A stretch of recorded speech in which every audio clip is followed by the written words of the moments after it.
തിരുവിതാംകൂർ സദ്യയിൽ പ്രധാനപ്പെട്ട ഒരു വിഭവമാണ് നേന്ത്രപ്പഴം കൊണ്ടുള്ള പച്ചടി. ഇവിടുത്തെ സദ്യ ആഡംബരപൂർണ്ണമാണെന്നാണ് പറയപ്പെടുന്നത്. രാജവംശത്തിൻ്റെ കാലത്ത് നടന്ന സദ്യകളിലൊക്കെ ഈ ഒരു പച്ചടി സ്ഥാനം പിടിച്ചിരുന്നു.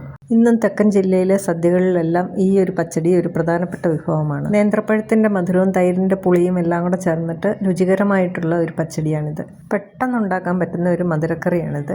ഇവിടെ ഞാൻ 2 ചെറിയ നേന്ത്രപ്പഴം എടുത്തിട്ടുള്ളത്. അത് ഇതുപോലെ ഒന്ന് കട്ട് ചെയ്തെടുത്തിട്ടുണ്ട്. കുറച്ച് വലിപ്പത്തിൽ തന്നെ കട്ട് ചെയ്തെടുക്കണം. ഒരുപാട് പഴുത്ത് തൊലി കറുത്ത നേന്ത്രപ്പഴം ആകരുത്. ഉടഞ്ഞു പോകാത്ത തരത്തിലുള്ള പഴമായിരിക്കണം. പഴത്തിൻ്റെ നടുക്കൂടെ ഒന്ന് കട്ട് ചെയ്തിട്ട് ഇതുപോലെ മുറിച്ചെടുത്തതാണ്. ഇനി ഇതൊരു പാത്രത്തിലേക്ക് ഇട്ട് കൊടുക്കാം. ഞാനിവിടെ ചീനച്ചട്ടിയാണ് എടുക്കുന്നത്. ഇതിനകത്ത് പ്രത്യേകിച്ച് എണ്ണയോ കാര്യങ്ങളോ ഒന്നും ചേർക്കണ്ട. ഇത് വേകാൻ ആവശ്യത്തിനുള്ള വെള്ളം ഒഴിച്ചു കൊടുത്താൽ മതി. അപ്പോൾ ഒരു 1/2 ഗ്ലാസ് വെള്ളമാണ് ഞാനിവിടെ ഒഴിച്ചു കൊടുക്കുന്നത്. പഴത്തിൻ്റെ അളവനുസരിച്ച് വെള്ളം കൂട്ടുകയും കുറയ്ക്കുകയൊക്കെ ചെയ്യാം. ഇനി ഇതിലേക്ക് ആവശ്യത്തിനുള്ള ഉപ്പും മഞ്ഞൾപ്പൊടിയും കൂടെ ചേർത്ത് കൊടുക്കുന്നുണ്ട്. ഒരുപാട് ഇൻഗ്രീഡിയൻസ് ഒന്നും വേണ്ട, വളരെ എളുപ്പത്തിലുണ്ടാക്കാം. ഏത്തപ്പഴവും തൈരും ഉണ്ടെങ്കിൽ പെട്ടെന്ന് ഉണ്ടാക്കിയെടുക്കാം. ഇനി ഇതൊന്ന് ഇളക്കിയിട്ടൊന്ന് മൂടി വെച്ച് കൊടുക്കുക. നന്നായിട്ടൊന്ന് വേകട്ടെ. ഒന്ന് തിളയ്ക്കുന്നിടം വരെ തീ കൂട്ടിയിട്ട് കൊടുത്താൽ മതി. അത് കഴിഞ്ഞ് തീ കുറച്ച് വെച്ചിട്ട് ചെറിയ തീയിലിട്ട് വേവിക്കാം. ഒരുപാട് ഉടഞ്ഞു പോകത്തക്ക രീതിയിൽ വേവിക്കണ്ട. ഇനി ഇതിലേക്ക് വേണ്ട അരപ്പ് റെഡിയാക്കാവേ. ഇത് ഞാൻ തൈര് ഉടച്ചിട്ട് വെച്ച ഒരു മിക്സിയുടെ ജാറാണ്. ഇതിനകത്തേക്കും തൈര് ചേർക്കുന്ന കാരണം അത് തന്നെയാണ് എടുക്കുന്നത്, കഴുകുന്നില്ല. അപ്പോൾ ഇതിലേക്ക് ഞാൻ 2 പച്ചമുളക് എരിവിന് ആവശ്യത്തിനുള്ള ഇട്ട് കൊടുക്കുന്നുണ്ട്. ഇനി ഇതിലേക്ക് കുറച്ച് കടുക് ചേർത്ത് കൊടുക്കാം. ഇനി ചേർക്കുന്നത് തേങ്ങയാണ്. ഒരു 3 ടേബിൾ സ്പൂൺ തേങ്ങ ഇടുന്നുണ്ട്. ചിലർ ഇതിനകത്ത് ജീരകം അരയ്ക്കാറുണ്ട്. ഞാൻ ജീരകം ചേർക്കാറില്ല, കടുക് മാത്രമാണ് അരയ്ക്കുന്നത്. ആദ്യം ഈ തേങ്ങയും കടുകും എല്ലാം കൂടി ഒന്ന് കറക്കിയെടുക്കാം. അത് കഴിഞ്ഞിട്ട് തൈര് ചേർത്ത് കൊടുക്കാം. അപ്പോൾ ഇതുപോലെ എല്ലാം ഒന്ന് കറക്കി എടുത്തിട്ടുണ്ട്. ഇനി ഇതിലേക്ക് 2 ടേബിൾ സ്പൂൺ തൈര് ചേർക്കുന്നുണ്ട്. ഇനി നല്ല സ്മൂത്തായിട്ട് അരച്ചെടുക്കണം. കടുകെല്ലാം തന്നെ പൊടിയണേ, ഇല്ലെങ്കിൽ കയ്പ്പ് വരും. 2 ടേബിൾ സ്പൂൺ തൈര് കൊണ്ട് അരയുന്നില്ല എങ്കിൽ കുറച്ചുകൂടെ ചേർത്ത് കൊടുക്കുക കേട്ടോ. കുറേശ്ശെ ചേർത്ത് കൊടുത്ത് അരയ്ക്കണം.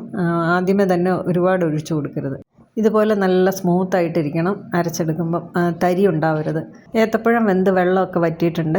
ഇനി ഇതിൽ കുറച്ച് പഴം നമുക്ക് ചെറുതായിട്ടൊന്ന് ഉടച്ചു കൊടുക്കാം. പഴം മുഴുവനായിട്ട് ഉടച്ചു കൊടുക്കരുത്. കുറച്ച് പഴം, ഒരു പകുതി പഴത്തോളം ഒന്ന് ഉടച്ചു കൊടുക്കാം. പഴം മുഴുവനായിട്ട് വെന്തങ്ങ് ഉടച്ച് കളയരുതേ.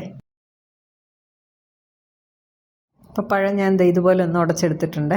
ഒരു പകുതി പഴം ഉടച്ചിട്ടുള്ളൂ. ഇനി ഇതിലേക്ക് ഒരു 2 ടീസ്പൂൺ പഞ്ചസാരയാണ് ചേർക്കുന്നത്. പഴത്തിൻ്റെ മധുരത്തിനനുസരിച്ച് വേണം പഞ്ചസാര ചേർക്കാനായിട്ട്. ഈ പഴം അധികം മധുരം ഇല്ലാത്തതായിരുന്നു, അതുകൊണ്ടാണ് ഞാൻ 2 ടീസ്പൂൺ ചേർത്ത് കൊടുത്തത്. ഇനി ഒന്ന് ഇളക്കി ഈ പഞ്ചസാര ഒന്ന് മെൽറ്റായി കഴിഞ്ഞാൽ ഇതിലേക്ക് നമുക്ക് അരച്ച് വെച്ച അരപ്പങ്ങ് ചേർത്ത് കൊടുക്കാം. മധുരക്കറി ഇഷ്ടപ്പെടുന്ന എല്ലാവർക്കും ഇത് ഇഷ്ടപ്പെടുവേ.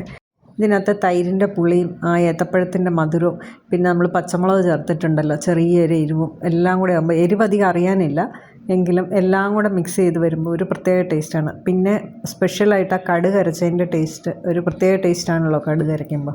മിക്സിയുടെ ജാറ് കഴുകിയിട്ട് അല്പം വെള്ളവും കൂടെ ചേർത്ത് കൊടുക്കുന്നുണ്ട്. ഇത് കുറച്ചൊന്ന് ലൂസായിട്ടായിരിക്കുന്നത്. ഇതുവരെയും ചാനൽ സബ്സ്ക്രൈബ് ചെയ്യാതെ കാണുന്ന ആരെങ്കിലും ഉണ്ടെങ്കിൽ ഒന്ന് സബ്സ്ക്രൈബ് ചെയ്ത് സപ്പോർട്ടും കൂടെ ചെയ്യണേ. ഇനി ഈ അരപ്പൊന്ന് ചെറുതായിട്ട് ചൂടായി വരണം. അപ്പോൾ ഇനി ഇതിലേക്ക് ഞാൻ കുറച്ച് തൈരും കൂടെ ഒഴിച്ചു കൊടുക്കുന്നുണ്ട്. അല്പം പുളിയും കൂടെ ആകാം. തൈര് ചേർക്കുമ്പം അധികം പുളിയില്ലാത്ത തൈര് എടുക്കാൻ നോക്കണേ. ഉപ്പ് നോക്കിയപ്പോൾ കുറച്ച് ഉപ്പും കുറവായിരുന്നു. അപ്പോൾ ഞാൻ കുറച്ച് ഉപ്പും കൂടെ ചേർത്തിട്ടുണ്ട്. 1 ടേബിൾ സ്പൂൺ തൈരും കൂടെയാണ് ഞാൻ ചേർക്കുന്നത്. തൈര് അധികമായിട്ട് ചേർക്കരുത്. എല്ലാ സാധനങ്ങളുടെയും ടേസ്റ്റ് ഒരുപോലെ നിൽക്കണം. ഒരു സാധനവും മുന്നോട്ടാവരുത്. ഇനിയിപ്പോൾ അധികം സമയം എടുക്കില്ല, എല്ലാം ഒന്ന് ചൂടായാൽ മാത്രം മതി. ഇത് കഴിഞ്ഞിട്ടില്ല. ഇനി ഇതിനകത്തേക്കൊന്ന് താളിച്ചും കൂടെ ഒഴിക്കണം. അപ്പോൾ ഇത് നല്ലപോലെ ഒന്ന് ചൂടായിട്ടുണ്ട്. ഇനി അങ്ങ് മാറ്റി വെക്കാം. ഒരു പാൻ വെച്ച് ചൂടാകുമ്പോൾ അതിലേക്ക് കുറച്ച് വെളിച്ചെണ്ണ ഒഴിച്ചു കൊടുക്കാം. ഇനി ഇതിലേക്ക് കുറച്ച് കടുകും വറ്റൽമുളകും കറിവേപ്പിലയും ചേർക്കാം.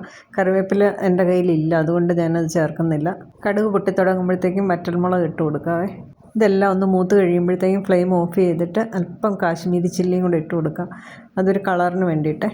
ഇനി ഇത് പച്ചടിക്കകത്തേക്ക് ഒഴിച്ചു കൊടുക്കാം. പച്ചടി ഞാനൊരു ബൗളിലേക്ക് മാറ്റി വെച്ചിട്ടുണ്ട്. കറിവേപ്പില ഉള്ളവർ കറിവേപ്പിലയും കൂടെ ചേർത്ത് കൊടുത്തോണേ. അപ്പോൾ ഇത്രയേ ഉള്ളൂ നമ്മുടെ പച്ചടി.